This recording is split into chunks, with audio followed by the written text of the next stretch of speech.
Баршаларыңызға қайырлы күн достар, каналыма қош келіпсіздер.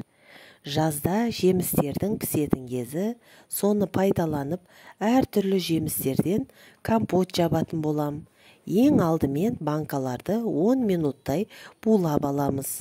Мен бұл жерде алма, өрік, аршадан компот жабатын боламын. Жемістерді жақсылап жуып аламыз. Мен 2-3 литрлік банкілерді қолданатын боламын.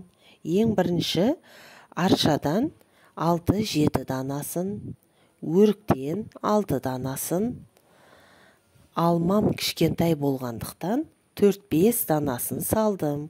Егер алмаларыңыз үлкен болған жағдайда ортасынан бөліп салсаңыздар болады. Оның суымызды жақсылап сақырлағанша қайнатып алып, банкілерге құямыз.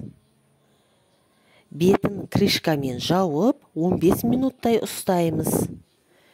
Банкідегі суымызды, одан кейін банкідегі суымызды төгіп, 2 литрлік банкіге 200 грамм, 3 литрлік банкіге 300 грамм шекер саламыз.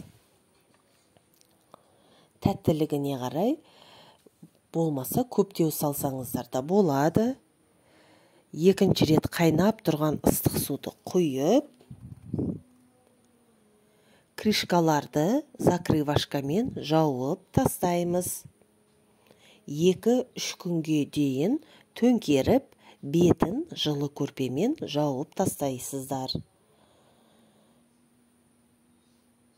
Әртүрлі жемістерден де компоттар жасауға болады.